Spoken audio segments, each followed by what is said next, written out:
Hello and welcome to 5-Year Club video number 294. Tonight's article, 3 signs you're not ready to buy a home. I think that people want to buy a home, and there are a lot of things holding us back. So it's tempting, especially once you get into your 30s, just be like, well, you know, if I don't buy a home now, I'm never going to buy a home. So I might as well just go ahead and buy a home and, figure out all the, financial stuff later. That doesn't work out very well in the long run. It is much, much better if you clean up your financial house before you enter into that kind of contract, because there are some things that you're going to discover in the long run that aren't on your mind when you're actually in the process of looking and purchasing, and it's kind of an exciting buying process. Like you're getting something that's cool. And so yeah, that's why it's good for me to emphasize these points.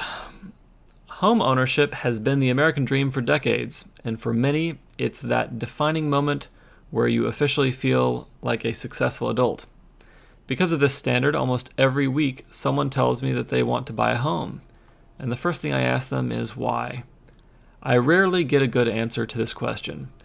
The decision to buy a home is usually motivated by hitting a certain savings goal or reaching an age where owning property feels like the next step. But even though buying a home seems like the responsible adult thing to do with your savings, it's a terrible reason to make the biggest purchase of your life, and in reality, buying a home is often a very irresponsible choice. In terms of growing your wealth, home ownership is actually a pretty lousy investment. We've discussed this before. Owning a home is insurance, not investment. If you look at historical returns, a portfolio of stocks and bonds typically outperforms home ownership in most housing markets. Since you can find better investments elsewhere, the main reason you should buy a home is to improve the quality of your life. If having a permanent residence in a great community or a yard that your kids and/or fur babies can play in is top priority, buying a home can be well worth the price tag. But if any of the 3 scenarios below apply to you, then it's very likely that homeownership will make your life a lot more stressful than blissful. Number 1, you'll be house poor, which basically means you can't afford the home. Just because you can get approved for a mortgage doesn't mean you can comfortably afford it. While FHA loans that only require 3.5% down make it easy to cover the down payment, they often result in high monthly mortgage payments and the added expense of private mortgage insurance. That results in home buyers who are house poor. They spend so much money on their home each month that they can't afford to do other things they want to do, like traveling, having a social life, or even saving for retirement. Your monthly housing costs shouldn't exceed 28% of your gross income. And I don't believe in this standard. I think this is a crap standard. I think that your monthly housing costs shouldn't exceed 25% of your take-home pay. That's a very different standard. 28% of gross income, right? Let's just call that 28, okay? And, if we say that we take taxes out of that, right? So let's say that taxes are, 25%. Now you're talking about 0.75 times 0.28. Now you're talking about 21% of your gross income, right? But remember, we wanted 25%, not 28%. So now I need to multiply by 25, divide by 28. Yeah, and that gets us down to only about 19% of your gross income should be spent on housing. So, actually, this is not quite right, is it? It feels right.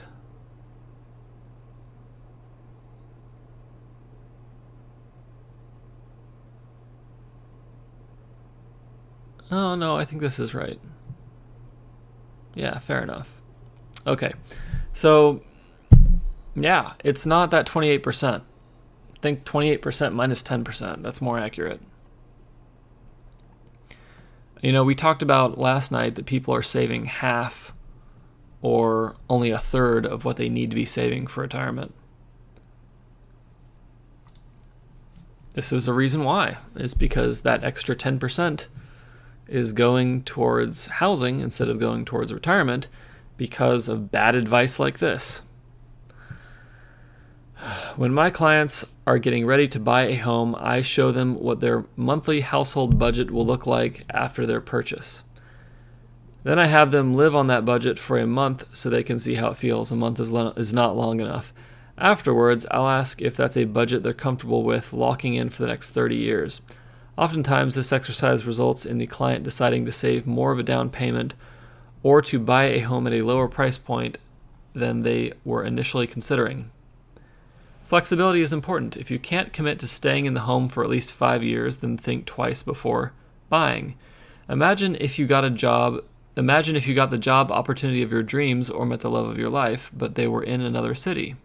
If you were renting, you could seize the opportunity at a very minimal cost by subletting your apartment or even breaking your lease. But if you own a home, following your heart to another city will likely come with a hefty price tag. From a financial standpoint, when you buy a home, you are hoping that your home value appreciates and that you build equity. It usually takes a significant amount of time for both of these things to happen. So when you sell just a couple of years after you buy, all of the closing costs that you paid up front usually outweigh any appreciation that's taken place. And you haven't built much equity because your mortgage payments in the first few years are mostly interest and not principal. Number 3, you don't have an emergency fund, and this is probably one of the biggest ones. It's the middle of the winter and your heater breaks. I hope you have an extra $6,000 to $14,000 lying around because you are responsible for fixing it. Pipes burst and roofs leak. The last thing you want is to have serious damage to your home because you didn't fix something quickly enough. As a homeowner, you should have an emergency fund with enough cash to cover at least 6 months of expenses, and that's on top of your down payment. Most people go running to their local realtor's office ready to buy the moment they have enough money saved for the down payment, but really they should be saving a lot more than that. Otherwise, owning a home is going to be extremely stressful because you'll always be one random repair away from credit card debt. And, we know from the rising credit card debt numbers that that's exactly what's happening. And I think there is a lot of impatience because it is hard to save money, and you save that magic number, and then you want everything that comes with that magic number, and then if you're told you need to save 10 or 20,000 more, you're like, but I don't want to. I've been waiting so long, I've been working so hard, why can't I just have a home? Well, it's because of these things down the road. Homes break. A year after I moved into this place, water came up from the bottom of my kitchen sink and ruined all the flooring in my kitchen, all the flooring in my living room, and even the flooring in my bathroom because it went underneath the wall to the closet that connects to the bathroom. And it's like, crap. I have insurance, but